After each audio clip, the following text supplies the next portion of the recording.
함께 한 목소리 있습니다. 여호와께서 모세에게 말씀하여 이르시되 들어가서 애굽 왕 바로에게 말하여 이스라엘 자손을 그 땅에서 내보내게 하라. 모세가 여호와 앞에 아뢰어 이르되 이스라엘 자손도 내 말을 듣지 아니하였거든 바로가 어찌 들으리이까. 나는 입이 둔한 자니이다. 여호와께서 모세와 아론에게 말씀하사 그들로 이스라엘 자손과 애굽 왕 바로에게 명령을 전하고 이스라엘 자손을 애굽 땅에서 인도하여 내게 하시니라. 아멘. 오늘도 새벽을 깨우신 사랑하는 여러분, 여호와는 내 생명의 능력이시니 이렇게 말할 수 있는 사람만이 내가 누구를 두려워하리요 이렇게 말할 수 있습니다. 이런 고백을 할 수 있는 여러분들의 신앙삶이 오늘도 이어지기를 간절히 축원합니다.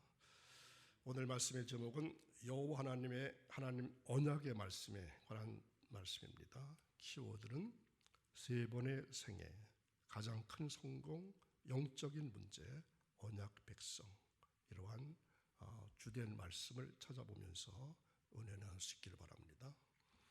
하나님께서 모세를 세우실 때에 출애굽하는 이스라엘 백성의 대표로 또 출애굽 사건의 대표적 시중꾼으로 모세를 세우셨습니다. 모세는 40년 동안 애굽의 학문적인 길을 닦았던 사람입니다. 또 40년 동안 하나님의 일꾼으로 부족함이 없도록 영적인 길을 닦았던 사람입니다. 그래서 모세는 모형적으로 볼 때에 하나님의 일꾼의 완전한 모형이다 이렇게 말할 수 있습니다. 물론 부족한 점도 많이 있었지만 인간으로 볼 때는 거의 완전한 자였고 또한 성공자로서 하나님 애정 속에 모형으로 두셨다 이렇게 말할 수 있습니다. 하나님께서 모세를 택하셔서 하나님의 시중꾼으로서 완전자의 모형으로 성공자의 모형으로 세우셨습니다. 모세도 자유의지가 있는 사람이기 때문에 하나님의 명령을 수행할 수도 있고 또 안 할 수도 있습니다. 할 수 있는 자는 상급적으로 성공자입니다. 그러나 실천하지 않는 자는 상급적으로 볼 때는 실패한 사람입니다.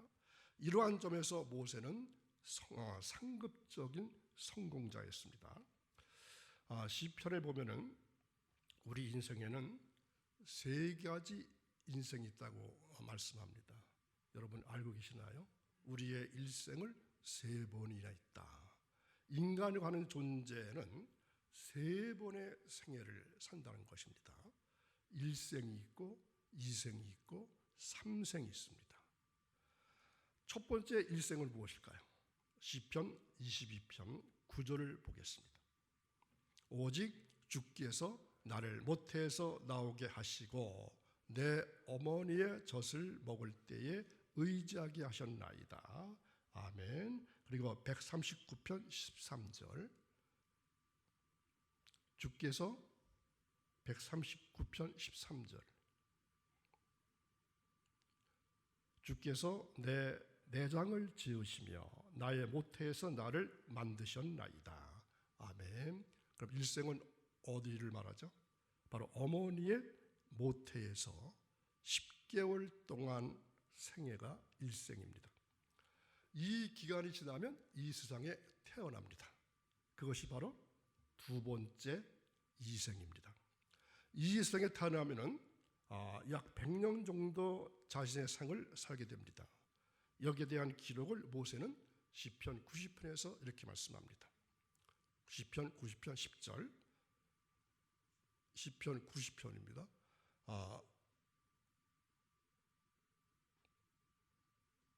우리의 연수가 70이요 강건하면 80이라도 그 연수의 자랑은 수고와 슬픔뿐이요 신속히 가니 우리가 날아가나이다. 아멘. 요즘은 수명이 길어져서 여러분 아시는 것처럼 100년 정도의 세월을 이 땅에서 살아가게 됩니다. 자, 마지막 세 번째 생애는 어딜 말할까요? 역시 시편에서 말씀합니다. 138편 3절. 헐몬에 이슬이 시온의 산들에 내림 같도다. 거기서 여호와께서 복을 명령하셨나니 곧 영생이로다. 아멘. 자, 삼생은 어딜 말하죠? 저 영원한 세상, 천국의 생이 삼생입니다. 자, 어머니 뱃속에서 일생, 이 세상에 태어나서 이생, 그 다음에 영원한 세상 삼생이 있습니다. 다르게 표시하면은 전생, 현생, 후생 이렇게 말할 수도 있습니다. 여러분 중에서 나는 이 생만 살고 가겠다 하든가 나는 뱃속에만 있다가 갈 것이다 이렇게 말할 사람은 없습니다. 전부 다 연결되어 있습니다. 모태에 있던 사람은 태어나서 결국에는 저 영원한 세계로 가게 되는 것입니다. 자, 그렇다면 이 땅에 100년 정도의 인생을 사는데 어떠한 일에 성공해야 가장 큰 성공이 되는 것입니까? 자, 어떻게 생각하시나요? 다음 세상인 영원한 세상을 위해서 바르게 준비하는 것이 가장 큰 성공이 되는 것입니다. 이 땅에서 돈과 명예, 지식과 권세를 다 가지고 있다가 영원한 저 세상인 지옥에 떨어진다면 그것은 인생 최대의 실패가 되고 말 것입니다. 남이 가지지 못하는 모든 것을 누리고 이 땅에서 살다가 저 세상 지옥불에 떨어진다면 최대의 재앙이 되고 마는 것입니다. 창조주 하나님이 계시는 영원한 하나님의 나라에 들어갈 준비를 바르게 하는 것이 바로 이 세상에서의 최대의 성공입니다.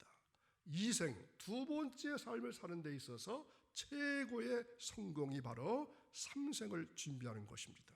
삼생은 저 영원한 세상을 말합니다. 저 영원한 세상에서 하나님 만날 준비를 하는 것이 이 세상의 최고의 성공입니다. 그런데 우리 스스로는 하나님 나라에 들어갈 수 없습니다. 하나님 앞에 죄인이기 때문입니다. 그래서 하나님께서 하나님을 만날 수 있는 길을 열어주셨습니다. 어떤 길입니까? 내가 곧 길이요 진리요 생명이니 나로 말미암지 않고는 아버지께로 올 자가 없느니라. 공자가 한 말이 아닙니다. 극심한 위장병으로 돌아가신 석가가 한 말이 아닙니다. 멋진 논리를 펴다가 비참하게 처형당한 소크라테스가 한 말이 아닙니다. 나사렛 청년 예수 그리스도가 말씀했습니다.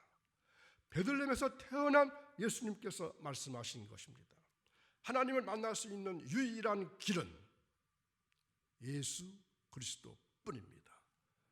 다른 길은 없습니다.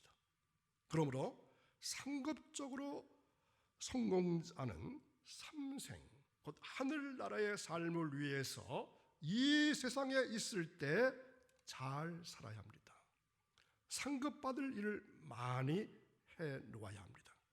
예수 믿고 구원받는 것도 각 개인이 할 일이지만 또 상급 쌓는 일도 내가 해야만 합니다.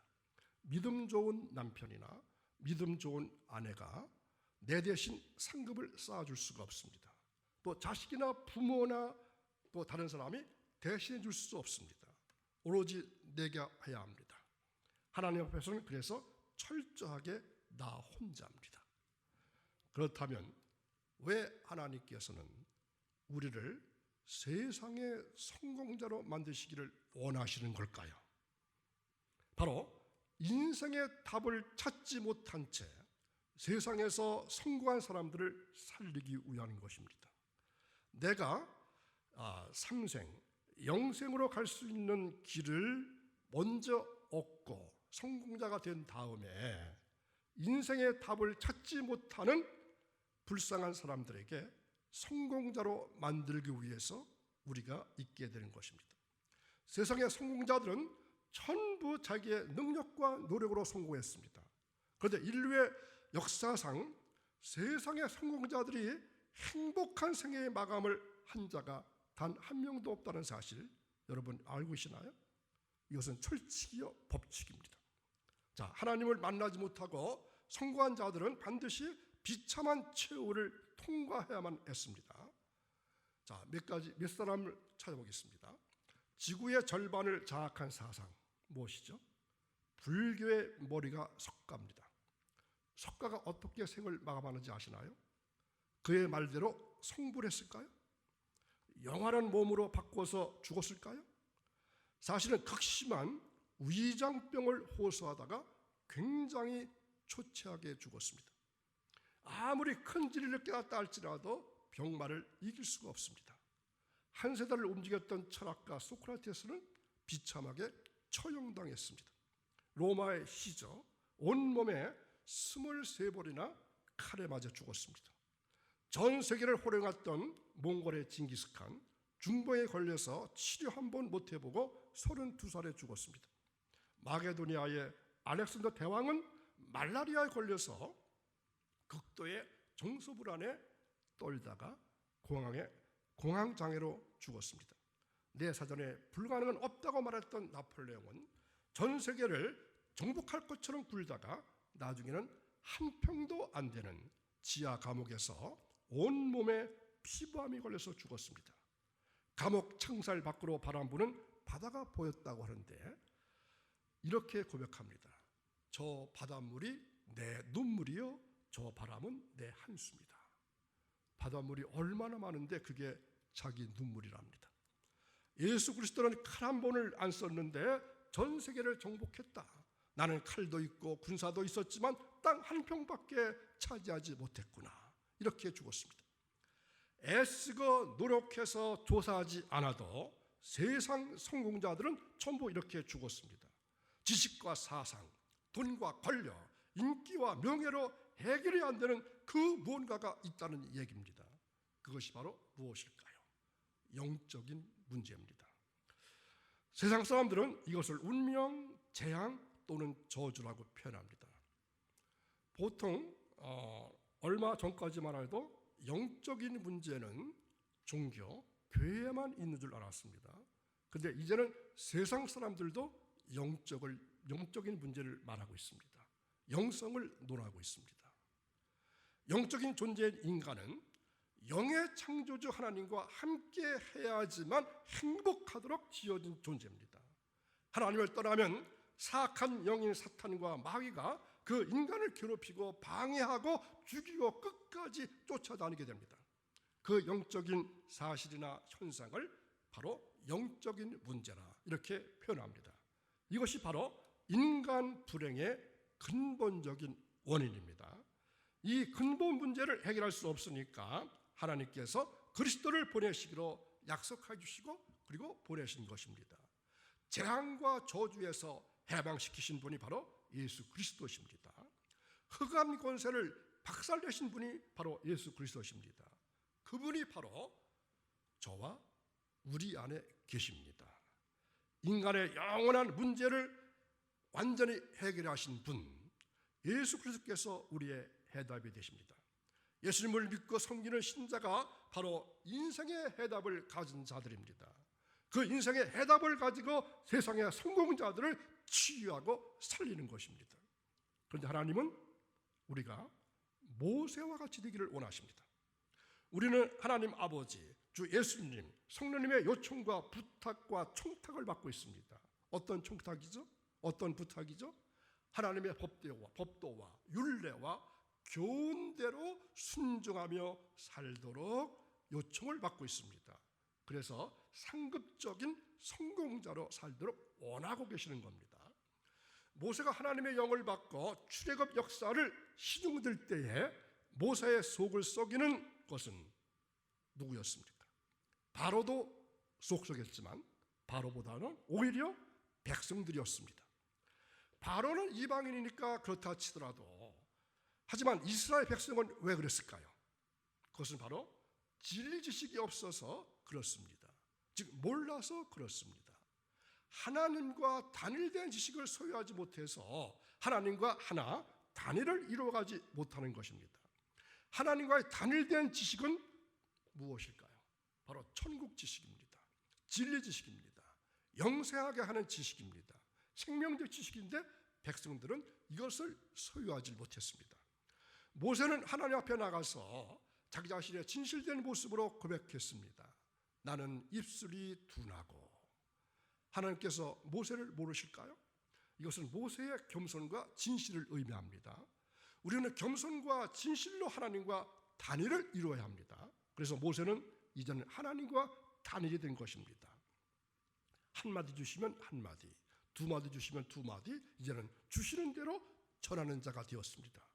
우리는 하나님의 일을 성취시켜드리면서 순복하는 모세로 살도록 원하시는 아버지의 심정을 헤아려서 하나님 앞에 바로 서고 바로 행동해야 합니다. 하나님께서 강권적으로 능력적으로 우리에게 역사하신다면 못하실 일이 하나도 없으십니다.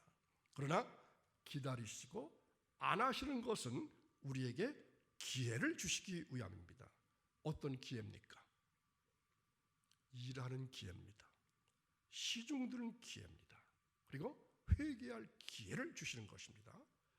만일 필요하시다면 질병이나 고통이나 환난이나 사건을 통해서 경제적인 압박을 통해서라도 하나님의 계획과 섭리 속으로 몰아가십니다. 자, 여기 계신 분들 중에도 이러한 신앙적인 체험을 하신 분들이 계시리라 생각됩니다. 고통과 사건을 만났을 때는 몸도 마음도 힘들고 마귀가 주는 마음에 유혹당하기가 쉽습니다. 그야말로 죽을 맛입니다. 그런 다음에 그 문제가 해결되면 그것이 바로 뭐라 그랬습니까? 사건적인 출애굽이다 이렇게 말했습니다. 그러나 하나님은 우리가 자유의지를 사용해서 하나님의 뜻과 섭리에 순복하기를 원하십니다. 오늘 우리들은 어찌하여 이 백성으로 더 학대를 당케 하시오며 주의 백성을 구원치 아니하시나이까 하면서 여호와 하나님께 간구하고 매달리는 모세를 향해서 하나님께서 여호와의 이름으로 위로해 주시고 약속하신 그 언약의 말씀에 귀 기울여야 합니다. 변기하기 쉽고 때로는 마음은 있으나 능력이 없는 사람의 약속이 아닙니다. 조상의 조상 때로부터 후손의 후손 때까지 살아계셔서 그 약속하신 언약의 말씀을 반드시 이루시는 여호와 하나님의 말씀입니다. 바로 그 하나님께서 사탄에게 얽매여서 죄와 사망의 종로를 타고 있는 우리를 빼어주고 건지는 구속자가 되리라고 하셨습니다. 그뿐입니까? 우리를 하나님의 자녀된 백성으로 삼으실 것이라고 약속하셨습니다. 나아가서 우리가 영원한 하늘 가나안 곧 천국을 기업으로 주마고 말씀하셨습니다. 이 땅에서 최고의 성공은 제3의 인생을 위해서 하나님을 만나는 것입니다. 어떻게 만나야 하는 것입니까? 예수를 내 인생의 주인으로 고백하면 됩니다. 예수님은 그리스도이시기 때문에 절대적 가치가 있는 분이십니다. 하나님 만드시는 성공자가 되기 위해서 어떻게 해야겠습니까? 하나님의 언약인 그리스도의 비밀, 그리스도의 유일성을 누리시기를 바랍니다. 내가 믿고 의지하고 신뢰할 만한 분은 예수 이외에는 없습니다. 사랑하는 여인이나 가족들, 자식들마저도 믿을 존재가 아니라 어떤 존재가 되어야 될까요? 바로 그들에게는 사랑을 베풀 존재입니다. 믿지 마십시오. 그들을 믿지 말고 사랑을 해야 합니다. 우리가 이 세상에서 성공하려고 하는 이유가 무엇입니까? 그것이 바로 성공자들을 살리기 위함입니다. 세상 성공자들을 살리기 위함입니다. 예수 아닌 다른 방법으로 성공한 사람들을 살리기 위해서 우리가 성공자가 되어야 되는 것입니다. 장래에 망할 성, 장망 속인 이 세상을 빛을 전하다가 영원한 본향가는 거룩한 나그네의 축복의 길을 받으시기를 축원합니다. 우리 성도들은 이처럼 귀하고 보배로운 언약의 말씀을 여호와께로부터 받은 자들입니다. 성도들은 언약의 백성이고 소망의 백성입니다. 이 사실을 오늘도 깨달으시고 우리들은 그 언약의 말씀을 굳게 붙드는 가운데 아무쪼록 소망과 믿음의 신앙삶을 오늘도 살아가시기를 주님의 이름으로 축원합니다. 기도하겠습니다. 마지막 날에 만왕의 왕으로 재림하셔서 산자와 죽은 자를 심판하실 주님께서는 사람을 외모로 판단하지 않으시고 중심을 보신다고 말씀하셨습니다. 이 시간 우리의 신앙이 외모를 꾸미는 신앙이었는지 중심을 바르게 세우는 신앙이었는지 돌아보며 회개합니다. 저희들은 은밀한 중에 계시며 또한 은밀한 중에 보시는 하나님께 진실한 기도를 드리기보다는 나의 경건을 드러내기 위해서 사람 앞에 자랑하는 외식적인 기도를 드릴 때가 많았었습니다. 회칠한 무덤 같았던 저희들의 가식적인 신앙생활을 용서해 주시고 이제부터는 중심을 다해서 부끄러움이 없는 모습으로 살아갈 수 있도록 도와주옵소서. 언약의 백성이여 소망의 백성인 저희들이 귀하고 보배로운 언약의 말씀을 증거하는 삶을 살아가는 한날이 이어지기를 원하며 예수님의 이름으로 기도하옵나이다. 아멘. 480